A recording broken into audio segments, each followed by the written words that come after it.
everyone? Good to be in Memphis. We just got in here about 30 minutes ago now and excited for the Liberty Bowl and ready to take any questions you may have. It's good to see you. Great. Go ahead. Yeah, Coach, I'm just wondering how difficult it's been balancing all the stuff with the transfer portal, with practices, just everything just crammed together like this. Yeah. Trey, it's been busy. At the same time, I thought last year was worse. I did. I mean, I'm talking about, we weren't in a bowl. We weren't around our kids. They were home for Christmas. So I've really, really enjoyed these. I think it might be 8 now, 8 practices that we've had with these guys. And, sometimes they're not playing on a Saturday, so you don't forget about them, but you don't learn as much about them. And I've really enjoyed that part of it. Has it been busy? Yes. I mean, very, very busy. We've signed 15, I think, portal guys and all that, and getting ready for a good Texas Tech team. I think everybody in the country is doing it to some degree, but it has been busy. And throw the hip in, just the nagging part of that. All that stuff has been difficult, but at the same time, I really like where we are right now today, be it with our football team, with the portal, our situation there, and with the game coming up. I'm pleased with what our coaching staff, our players have done to this point. I'm curious about, I mean, I know some of the guys have signed, or most of them maybe have, just your thoughts on what you've been able to do. Maybe just expound a little bit more on that in the portal. Yeah. I'm gonna move this over here and look at it a little bit because there's several here. If you look at offensively, I think we've really enhanced our team in the portal with O-linemen. That was a key. We still have another one we need to get, but we've had 4 there. We've got a running back, Braylon Russell's. He's going to play. He's here, and so that's been back and forth there, but we're glad to have him. 3 wide receivers to this point and a tight end. I still think we need to add to that tight end group and add to the offensive line. We need another tackle, I think. And then defensively, I think Deke's really done a nice job with adding 3 D linemen, a couple of rush ends and an interior. And then we've added 2 corners, a safety and a hog. Probably need to get another safety and possibly another corner out of the portal. I still think, Trey, that we're still probably somewhere between 4 and 6 additions out of the portal. And we'll take our time there. We have done pretty well coming out of the portal in April. We've hit in the April portal as well. So I do want to save a scholarship or 2, but as you well know, the portal opens, so people are going to leave. So I don't want to save too many, because I think obviously if someone's not playing at the end of spring ball, we'll probably have a scholarship available to go in the portal. Hutch. Yeah, Sam, you brought up Braylon there. I'm curious, how many of those 8 practices has he been at, and do you anticipate him being available for the bowl game? I think he's been to over half of them. So he's ready to go. He's obviously practiced Sunday and practiced today. Practiced, I think, twice. So he may have been about 4 of them to this point. He's in good shape. So he's looked good in practice. Rodney and Tyrell both have looked good in practice as well. So I think he's ready to go, Hutch. And can you give us maybe some insight on that whole situation? I mean, he goes into the portal and withdraws twice, and he took another visit to another school. I mean, can you shed some light on kind of how that all went down? Well, I can give you a coach's answer on it a little bit. We talked him out of he went in the portal, and I called him in, talked to him, and he decided not to go in the portal. And then I don't know the reason of going back in. And then he texted me and said, Coach, I'd like to talk to you. And that was after the second time he had went in the portal. And obviously we had an agreement there about, because the look wasn't good on him nor me or the program. And if we were going to have him back, we want to make sure that it was the last and final time. And I felt good about that. He felt good about that. So that's kind of what happened. Another quick one before I turn it back. I want to ask about a couple of wide receivers. I saw where Tyrone Broden, I guess, was back at practice yesterday. Do you anticipate him being full go? And then also, do you think Jordan Anthony will be available at all for this bowl game? Jordan Anthony will not. He's got some family issues at home that are very serious, that he needs to be home and taking care of that. Broden, he'll be available. Broden's had some personal issues as well that we knew about. And so he's been back for the last couple of practices, and so he'll be available. Jackson. Sam, you mentioned the 4 offensive linemen you brought in. Most of those guys are tackles. Is there anyone immediately that comes to mind that you might shift inside, or is it going to be a spring assessment, or are all 4 of those guys going to, or 3, however many, going to stay at tackle? Well, I appreciate it, Jackson. I think the old philosophy, which was mine, was to get big, and if they didn't have quite the feet or the space, couldn't handle space, you move them into guard. That's a hard philosophy to move into center. Obviously, we've got the one young man that started at center this year that's coming in to the pro. So we have 3 basic tackles. Well, 2 of them's got to play tackle. They're huge. The other one could be a guard tackle, and then we've got a center. We have availability on our offensive line to move some guys around and move them inside. We have some guys that can play center that's been playing outside. We'll just have to look to get our 5 best on the field at the same time. But I do like the guys that we went out in the portal and have signed to this point. I think they'll help us. Our next one could be another big tackle, could be another guy that can snap the football.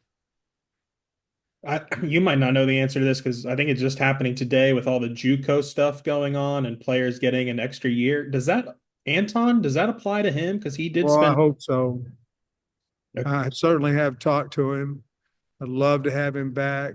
I've already talked to him about that. And as a matter of fact, I got a call on the bus. We were just outside. We were in West Memphis, and they told me that the NCAA's passed a rule or going to that if you played your last year this year and you played in junior college, that you'll have availability to play next year, just so the lawsuits won't be abundant, and they'll just pass the rule.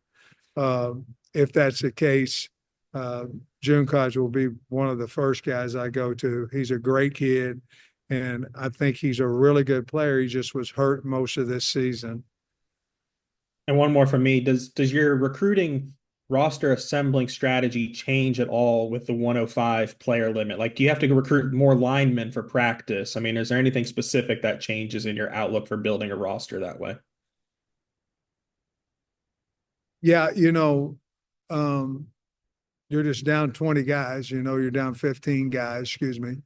And so basically your skill guys would be the ones that get cut a little bit. You'll lose a few numbers at wide receiver, lose, and the legs will be a concern in that. DBs, you'll lose a few there, but I do not want to lose offensive and defensive linemen. You just can't function that way. So you may be down a linebacker or 2, basically the skill guys, but I don't want to lose the bigs at all. So we've made a statement that we're not going to do that. We're going to we've been under on the O-line, and we're trying to make that up now. Christina. Yeah, Coach, with Braylon, are you worried at all that any other players in the future will think it's okay to kind of jump in and out of the portal, given that he was able to come back? And is there any kind of, consequence to prevent that? Well, I don't think, the consequence is you either say, okay, you left the right way. We think you can help our program. What was the reason you left? And if I'm okay with that, then we'll let them back. If it's other reasons, you left, you didn't come talk to me, you didn't,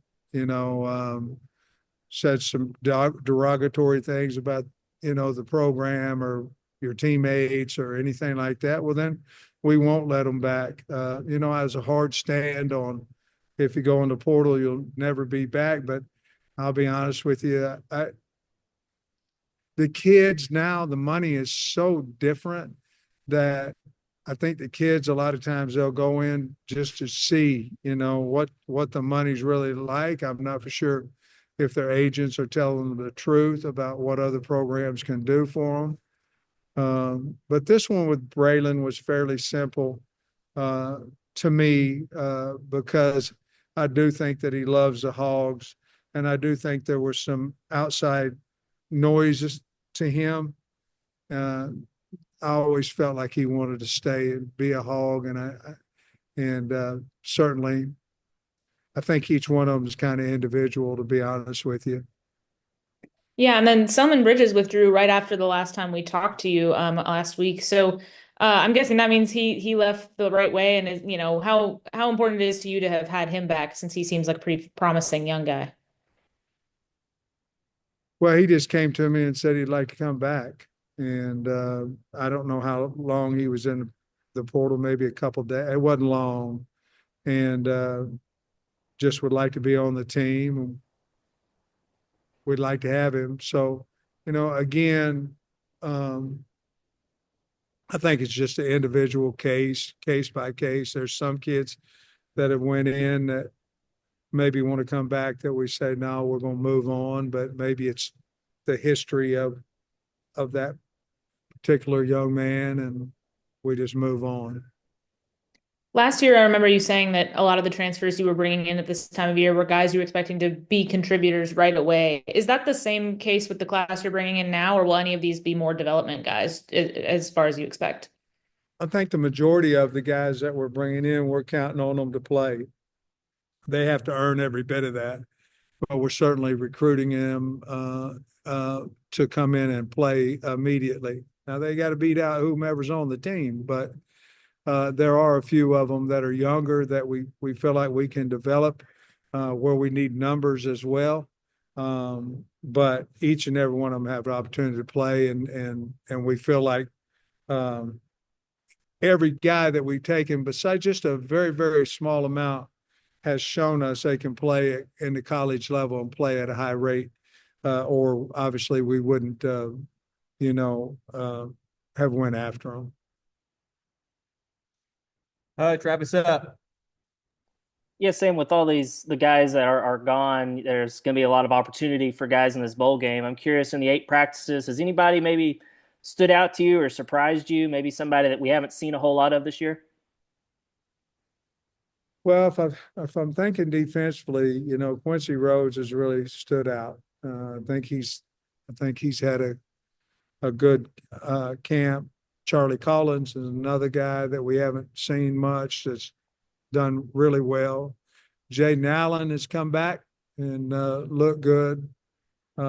Switzer come back. He wasn't healthy. Offensively, I go to Brooks Edmondson and Kobe Branham. Those are 2 guys that we thought were good players, but as we're seeing them, feel very comfortable with those guys in there and ready to go. More importantly, their team does. Cross Johnson at wide receiver, C.J. Brown at wide receiver. Those 2 guys have stuck. I'll tell you a guy that we moved, the wide receiver that was playing tight end that's looked really good, is Shamar Easter. We moved him out to wide out, and he's done some good things. So just quickly off the top of my head, those are some guys that and Rodney Hill and Tyrell Reed. They've looked good at running back. And of course, Maddox Lassiter is continue to improve all the time. So those are just some guys off the top of my head. And then a more big picture question for you with the 105-man limit, and then I guess the SEC is sticking to 85 scholarships. You had said that you're able to split up scholarships. Or do you anticipate splitting up any scholarships for next season, or do you plan on 85 full scholarships? Yeah. Yes, we certainly will. And in that, we'll have some advantage, with some of our Arkansas kids who were good students. You can still give them a full ride, but you can take some of that money if they get 80% or 90% of their tuition waived. That will help. And so that would be more of how we would split them up, would be more academic money that can save us some money and give a third of a scholarship, a half a scholarship, whatever, and maybe add a few more guys that have partial scholarships. Last one, Jackson. Yes, Sam, just wanted a status of the hip. How are you? What's how close are you to full health? No longer on the SEC availability reports. Man, well, I can walk without a cane about 20 yards maybe. I'm going to have it on the sideline. Just, I don't know, maybe it's a security blanket. Maybe I need it. I don't know, but I'm sleeping a lot better. And if I knew then what I knew now, 20 days after the total hip, I probably would have went ahead and just bit the bullet late June when I found out and would have been able to be more active during the season. But I feel like I'm getting there, and I appreciate you asking the question. All right, quick reminder, we do have a football game in 4 days, just to remind everybody. Liberty Bowl. Appreciate it, everybody. Thanks, Coach.